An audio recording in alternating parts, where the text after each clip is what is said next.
অনেক দিন আগের কথা। কানপুর শহরে দুই বন্ধু একসাথে থাকত। একজনের নাম রাম ছিল আর অন্যজনের নাম শ্যাম ছিল। রাম কোনো ব্যাপারে ভয় পেত না, কিন্তু শ্যাম খুবই ভীতু ছিল। একদিন রাম সিনেমা দেখার প্ল্যান করে। ও শ্যামকে জিজ্ঞেস করে, আরে শ্যাম ভাই, সিনেমা দেখতে যাবে? সিনেমা হলে খুব ভয়ঙ্কর ভূতের সিনেমা এসেছে। আমি রাতের 2টো টিকিট বুক করে নিয়েছি। রাতের টিকিট বুক করে নিয়েছো, তাও আবার ভূতের সিনেমা? আরে ভাই, আমি শুনেছি যে রাতে ভূতের সিনেমা দেখার পর ভূত কাছে চলে আসে।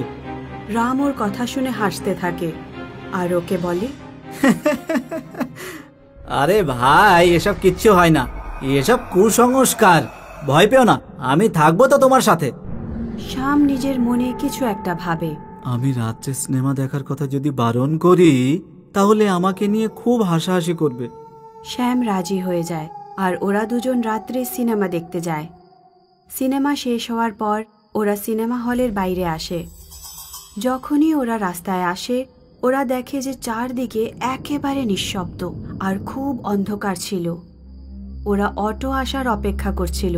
তখনই শ্যাম রামকে বলে, ভাই, কত রাত হয়ে গেছে, এখানে রাস্তায় কোনো গাড়ি বা লোকজনকে দেখতে পাচ্ছি না। আমরা এবার বাড়িতে কিভাবে যাব? চিন্তা করো না শ্যাম, অপেক্ষা করে দেখা যাক, কে জানে কোনো অটোওয়ালা বা ট্যাক্সিওয়ালা চলে আসে। ওরা ওখানে অনেকক্ষণ ধরে অপেক্ষা করতে থাকে। কিছুক্ষণ পর একজন ট্যাক্সিওয়ালা ওখানে আসে। তখন রাম ট্যাক্সিওয়ালাকে ডাকে।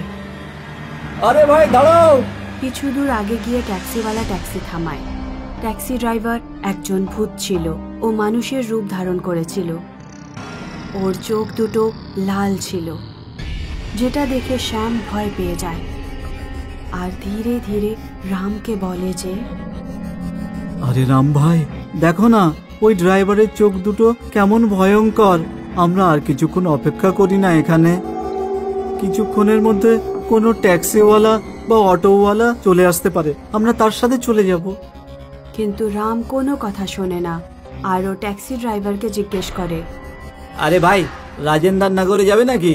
যাব সাহেব, কিন্তু এখান থেকে অনেক দূরে। আমি ওখানে যাওয়ার জন্য অনেক বেশি টাকা নেব। ঠিক আছে দাদা, তাই দেব। তারপর ওরা দুজন ট্যাক্সিতে বসে পড়ে আর সিনেমা হলের সামনে থেকে চলে আসে। কিছুক্ষণ পর ট্যাক্সিওয়ালা একটা নিরিবিলি রাস্তার দিকে নিজের ট্যাক্সি ঘুরিয়ে নেয়। শ্যাম এটা দেখে ঘাবড়ে যায় আর ও ট্যাক্সি ড্রাইভারকে জিজ্ঞেস করে, আরে আরে দাদা, কোথায় নিয়ে যাচ্ছ? বাড়ির দিকে যাওয়ার রাস্তা তো ওই দিকেই ছিল।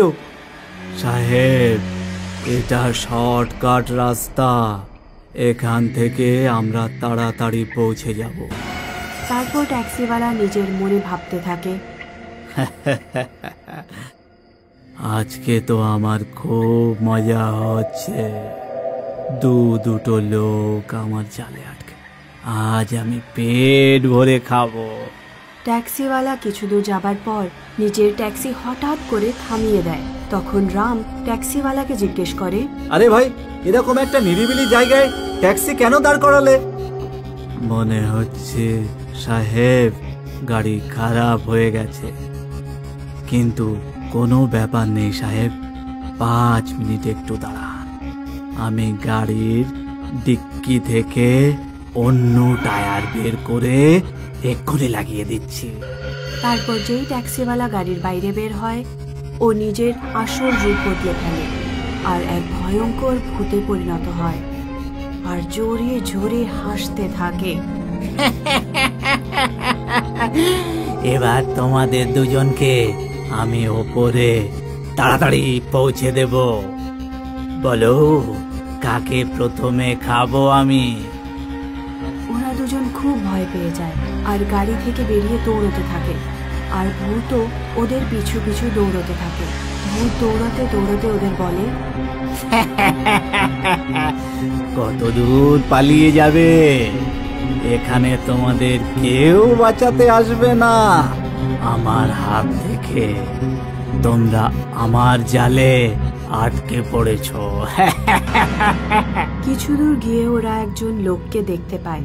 ওরা দুজন দৌড়তে দৌড়তে ওনার কাছে যায়। ওরা দুজন লোকটাকে বলে, দাদা, আমাদের বাঁচান, ভূতের হাত থেকে আমাদের বাঁচান। কিন্তু এটা কি? ও তো একটা ভূত ছিল। ভূত নিজের আসল রূপে ফিরে আসে। ওরা দুজন এটা দেখে আরো ভয় পেয়ে যায়। ওরা যেমন তেমন করে ওখান থেকে পালিয়ে যায় আর দৌড়তে দৌড়তে হঠাৎ একটা আলোর দিশা দেখতে পায়। যখনই ওরা ওই আলোর শিখার কাছে পৌঁছায়, ওরা দেখে যে ওখানে একজন বুড়ো বাবা ছিল, যার এক হাতে হ্যারিকেন আর অন্য হাতে একটা অস্ত্র ছিল। এবার ওরা আরো ভয় পেয়ে যায়, কিন্তু রাম সাহস করে বুড়ো বাবাকে গিয়ে বলে, আমাদের বাঁচাও কাকা, ওই ভূতের হাত থেকে আমাদের বাঁচাও। ভয় পেও না তোমরা, আমি তোমাদের ভূতের হাত থেকে বাঁচাবো। আমি জানি ভূতেদের কিভাবে মারতে হয়। তোমরা আমার পেছনের দিকে এসো। এটা বলে বুড়ো বাবা ভূতের সামনে চলে আসে। বাবার হাতে একটা অস্ত্র ছিল। ওই অস্ত্র দিয়ে ভূতকে মারা যায়। আর ভূত তখন বাবাকে দেখে বলে, সরো, আমার রাস্তা থেকে সরো। এই দুজন আমার শিকার, আজ এরা আমার হাতে অবশ্যই মরবে। বুড়ো বাবা ভূতকে উত্তর দেয়, এদের মারার আগে তোকে আমার সাথে লড়তে হবে। তারপর আর কি, বুড়ো বাবা ভূতকে মারতে জানতো। উনি ভূতকে নিজের অস্ত্রের সাহায্যে মেরে ফেলে আর ভূত মাটিতে লুটিয়ে পড়ে। এইভাবে বুড়ো বাবা তাদের বাঁচায়। আর যখনই সকাল হয়, ওই দুজনকে জঙ্গলের বাইরে দিয়ে আসে আর দুজনই নিজেদের বাড়িতে ফিরে যায়। 1992 সালের কথা, যখন ডিসেম্বরের প্রচণ্ড ঠান্ডাতে শরৎ তার স্ত্রীকে নিয়ে জয়সালমীরে যাচ্ছিল একটা ফ্যামিলি ফাংশন অ্যাটেন্ড করতে। উফ, দেখেছো কত কুয়াশা, সামনে কিচ্ছু দেখতে পাচ্ছি না। সব কাজ তুলে দাও না। হ্যাঁ হ্যাঁ হ্যাঁ, করে দিয়েছি, কিন্তু কিন্তু কুয়াশাতে কাছের সামনের দিকটা পুরো জমে গেছে। দেখো, সামনের কোনো ধাবাতে গাড়িটা তাহলে দাঁড় করিয়ে একটু পরিষ্কার করে নেওয়া যাবে, আর কিছু খেয়েও নেব। শরৎ গাড়ি চালিয়েই যেতে থাকে, কিন্তু মাইলের পর মাইল কোনো ধাবার সন্ধান পায় না। হে ভগবান, এত ফাঁকা, আর রাস্তাতে একটা কোনো ধাবাও দেখা যাচ্ছে না। তা তো বটেই, তাছাড়া এমন একটা হাইওয়ে, আর সেখানে কোনো লাইটও নেই। আচ্ছা, তুমি তোমার মোবাইলের জিপিএসটা অন করো তো, দেখো তো পেট্রোল পাম্প কত দূরে আছে। আরে মোবাইলে তো কোনো নেটওয়ার্কও নেই, তো জিপিএস কি করে অন করব? আরো কিছুটা দূর গাড়ি চালানোর পর ওরা একটা ছোট্ট ধাবা দেখতে পায়। যাক বাবা, ফাইনালি একটা ধাবা পেলাম। থ্যাংক গড, কিন্তু এত বড় হাইওয়েতে এত ছোট একটা ধাবা? ও কোনো ব্যাপার না, পাওয়া তো গেল। চলো কিছু খাওয়া দাওয়া করা যাক। শরৎ আর রাধিকা গাড়ি থেকে নেমে ধাবার দিকে গেল। শোনো, এই ধাবাতে তো কেউ বসেও নেই, কেমন একটা অবাক করা ব্যাপার না? ওহো, তুমি পারো বটে। আচ্ছা, এত ঠান্ডার মধ্যে আমাদের মতন কে ট্রাভেল করছে বলো তো? কিন্তু কোনো কিন্তু না, এত ভাবার কিচ্ছু হয়নি। বাবু, কি দেব? একটা ডাল তরকা, তার সাথে 4টে রুটি দাও, আর একটু তাড়াতাড়ি আনবে প্লিজ। ঠিক আছে বাবু, 15 মিনিটের মধ্যেই নিয়ে আসছি। রাধিকা চারিদিকটা বারবার করে দেখছিল। রাধিকা, আমি তো আছি তোমার সাথে, এত ভাবছো কেন? আসলে আমি ভাবছিলাম, এটা একটা ন্যাশনাল হাইওয়ে হওয়া সত্ত্বেও এত ফাঁকা কেন, আর চারিদিকে কোনো লাইট নেই, কোনো ফেসিলিটিও নেই। আরে হয় এইরকম বেশ কিছু জায়গাতে, সামনে হয়তো ভালো রাস্তা পেয়ে যাব। তখন ওয়েটার ওদের খাবার নিয়ে আসে। বাবু, আপনাদের খাবার। হ্যাঁ রাখো। আর হ্যাঁ শোনো, এখান থেকে পেট্রোল পাম্প কত দূরে? পেট্রোল পাম্প 10 কিলোমিটার পরেই পেয়ে যাবেন বাবু, কিন্তু আপনি এই রাস্তায় কোথাও দাঁড়াবেন না। দাঁড়াবো না মানে? বুঝতে পারলাম না। ও মানে এমনি বললাম, কুয়াশা তো বাইরে, তাই বললাম।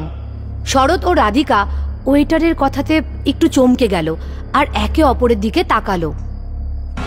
খেয়ে নাও, তাড়াতাড়ি চলো তো এখান থেকে। ঠিক আছে। বাবু, আর কিছু দেব?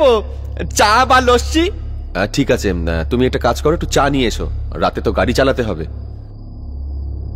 খাওয়ার পর শরৎ গাড়ির সামনের কাচ পরিষ্কার করতে থাকলো আর পেমেন্ট করে দুজনেই ওখান থেকে বেরিয়ে গেল।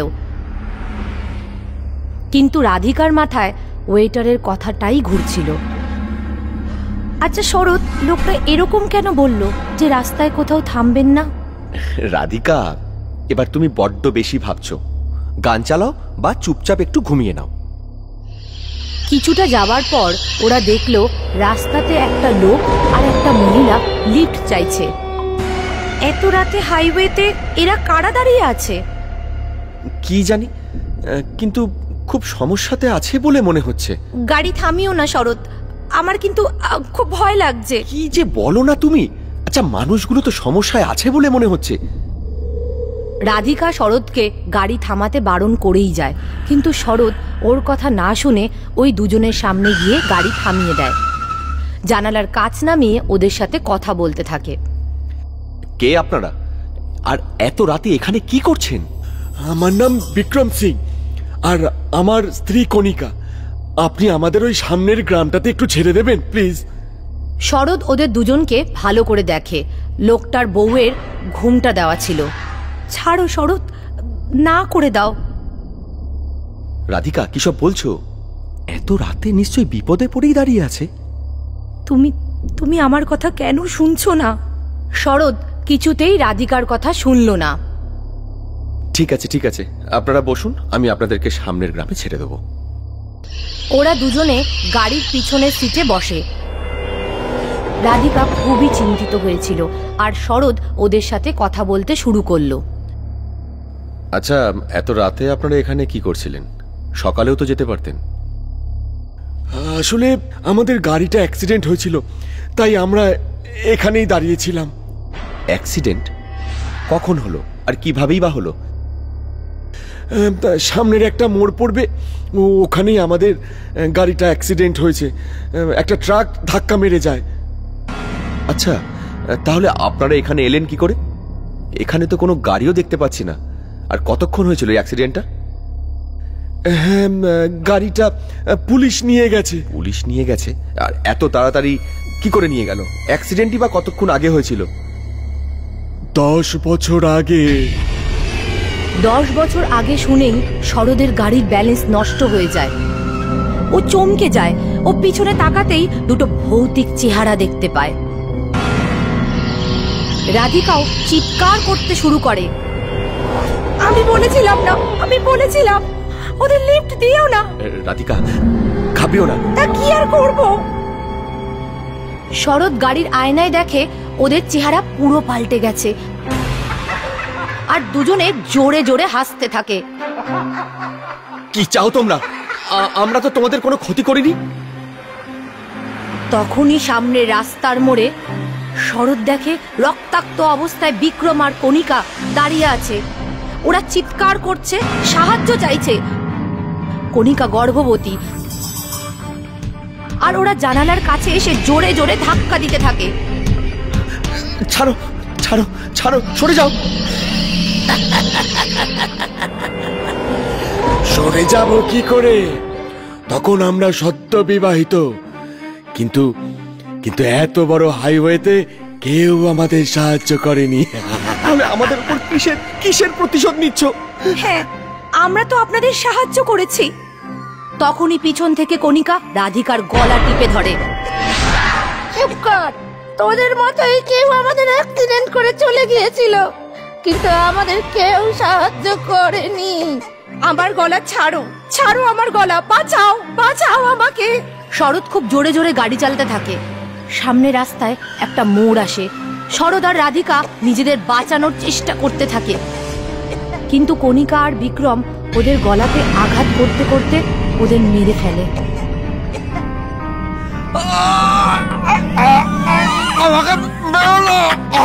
অনেক দিন পর কেউ জালে জড়িয়েছে। তোকে আমরা ছাড়বো না, আমি তো রক্ত খেয়ে আবার বেঁচে উঠবো। শরৎ আর রাধিকা ছটপট করতে করতে মারা যায়। কিছুদিন পর আরেকটা গাড়ি ওখান থেকে যাচ্ছিল, আর দুজন সেই রাস্তায় দাঁড়িয়ে লিফট চাইছিল। আর দেখা যায় যারা লিফট চাইছিল তারা শরৎ আর রাধিকা।